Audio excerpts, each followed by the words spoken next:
Every night, when the last light fades from your solar panels and the grid goes dark, you are left with one choice. Pour your money into a battery that will corrode, degrade, and die within a decade, or sit in the dark. The lithium-ion battery industry has trained us to accept this reality as inevitable, as natural, as the only option. But buried deep in the history of engineering, centuries before the first lithium atom was ever mined, a group of brilliant clockmakers and mechanical visionaries had already solved the energy storage problem. They used the most abundant, most reliable, and most completely free force that has ever existed, gravity itself. And the solution was so elegant, so durable, and so impossibly cheap that the trillion-dollar battery industry could not afford to let you remember it existed. The concept of storing energy through gravity is not new. It is, in fact, one of the oldest engineering principles in human history. The earliest mechanical clocks, some dating to 13th century Europe, ran not on electricity, not on chemical reactions, but on descending weights. A clockmaker would wind the system by lifting a heavy counterweight to the top of its track. Gravity would then pull it steadily downward, releasing that stored potential energy at a perfectly controlled rate through a series of gears and escapements, powering the clock for hours or even days before the next winding was needed. These mechanisms were not crude. They were extraordinarily precise. The great astronomical clocks of medieval cathedrals, some of which are still functional today, measured time to within minutes per year, driven entirely by gravity. The principle spread from clocks into mills, into mine hoists, into the counterweights of ancient siege engines and the balance arms of Roman aqueduct valves. In 1844, a Scottish engineer named William George Armstrong was watching a water wheel in Northumberland grind inefficiently through a small stream, and he realized with absolute clarity that the real power was not in the water's flow. It was in the water's height, its potential energy, its gravity.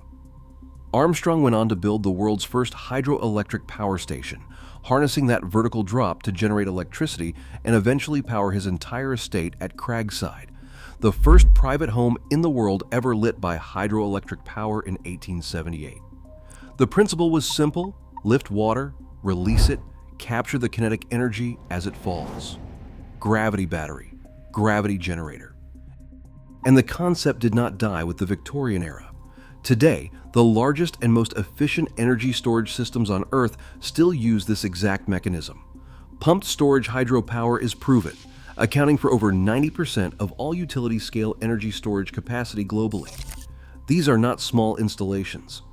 The Bath County Pumped Storage Station in Virginia holds a storage capacity of 24,000 megawatt-hours, enough to power millions of homes. The system works exactly as Armstrong understood it. Excess electricity pumps water from a lower reservoir to an upper one, storing energy as gravitational potential. When demand spikes, the water is released downhill through turbines, converting gravity back into electricity with an efficiency of 70 to 85%. There is no chemical degradation, no toxic mining byproducts, and no replacement cycle.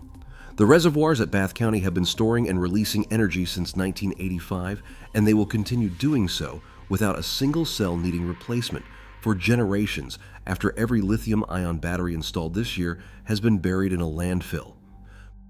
But here is where the story becomes uncomfortable, because while governments and utilities quietly rely on gravity-fed storage for the backbone of their own energy infrastructure, the consumer market, the market that reaches into your home and your wallet, has been steered almost exclusively toward chemical batteries.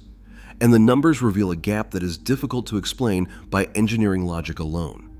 A utility-scale pumped hydro facility costs between $5 and $100 per kilowatt-hour of storage capacity and lasts 50 to 100 years with routine maintenance. A lithium-ion home battery system, by contrast, costs between $400 and $1,200 per kilowatt-hour of storage capacity and degrades to 70 to 80% of its original capacity within 10 years. A technology with a 40-year lifespan advantage and a cost per unit of storage that is sometimes 20 times lower was quietly classified as too large, too site-specific, and too impractical for residential use. The door to gravity storage was labeled for utilities only, and locked. So engineers asked a different question. What if you did not need a mountain and a reservoir? What if gravity storage could be miniaturized, made modular, and brought to the household level using nothing more expensive than concrete blocks, steel cables, and a small generator? The answer, it turns out, is yes. The physics are the same, whether the falling mass is a billion gallons of water or a stack of concrete.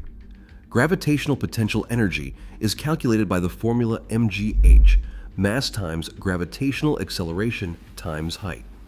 A 10,000 kilogram concrete block raised 10 meters stores approximately 272 watt-hours of energy. Stack enough blocks high enough, and you have a battery capable of powering a household for hours, built from a material that has been manufactured and used in construction for over a century, that requires no rare earth mining, contains no toxic chemistry, and never loses capacity. A concrete block raised to the same height today stores exactly as much energy as it will 200 years from now. Several serious engineering teams have already moved this concept off the whiteboard.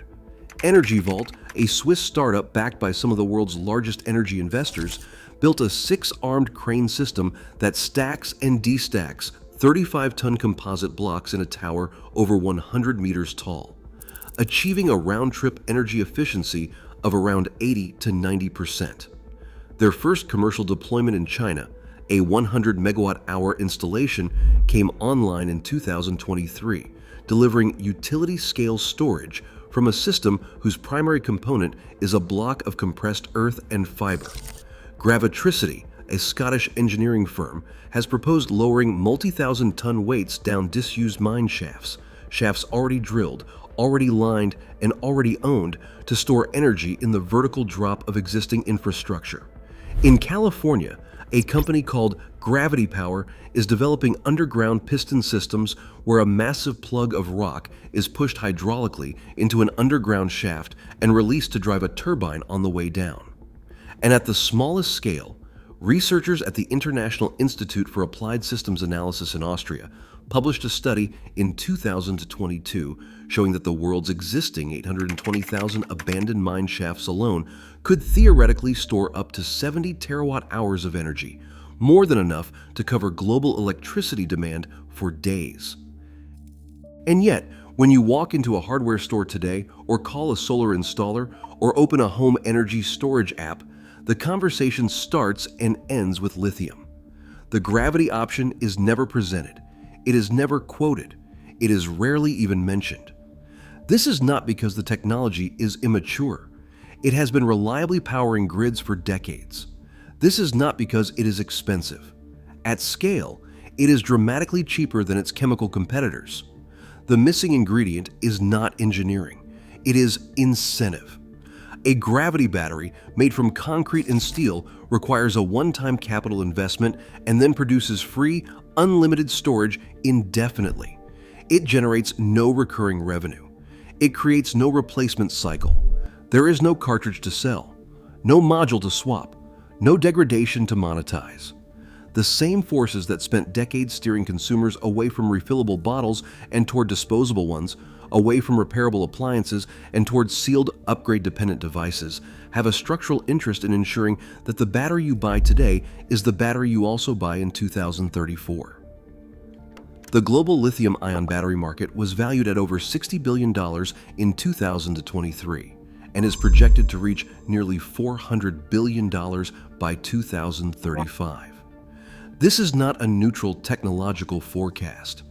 It is a roadmap built by an industry that profits from chemical degradation. Every time a battery pack reaches the end of its 10-year cycle and gets replaced, the revenue counter resets. Every time a homeowner decides the cost of a new battery is too high and reconnects to the grid, the utility wins. Gravity storage, by contrast, has no such cycle. And that is precisely why the engineers working on it receive a fraction of the media coverage, a fraction of the subsidies, and a fraction of the public awareness relative to their lithium counterparts. Not because the physics are worse. Because the business model is better for the consumer, and that makes gravity storage a direct threat to everyone, currently profiting from planned obsolescence in the energy sector. This is not a hypothetical technology waiting for a breakthrough. The breakthrough happened in the 13th century. It was a weight, it was a rope, it was a gear. The engineers who designed Europe's great mechanical clocks understood energy storage more intuitively than most modern consumers ever will. Because they worked with physics, you can see, touch, and understand without a chemistry degree. There is something almost radical about a battery you can watch working. A weight descending, a drum turning, a light coming on. No invisible electrochemical reactions. No thermal management system. No state of charge algorithm hiding the real degradation behind a percentage icon. Just mass, height, gravity. The path forward is not to abandon modern energy innovation. Lithium batteries have genuine advantages in applications requiring high energy density in a compact form factor, such as electric vehicles, portable electronics, and emergency backup systems where space is critically limited. The argument is not that gravity storage should replace all chemical storage everywhere.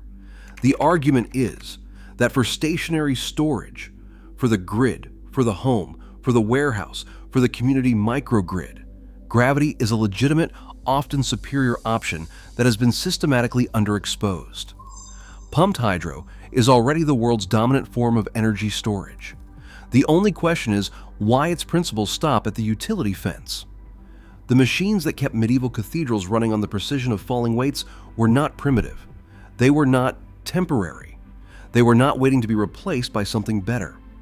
They were optimized solutions to a physical problem, and they worked for centuries. The question is not whether gravity can store energy.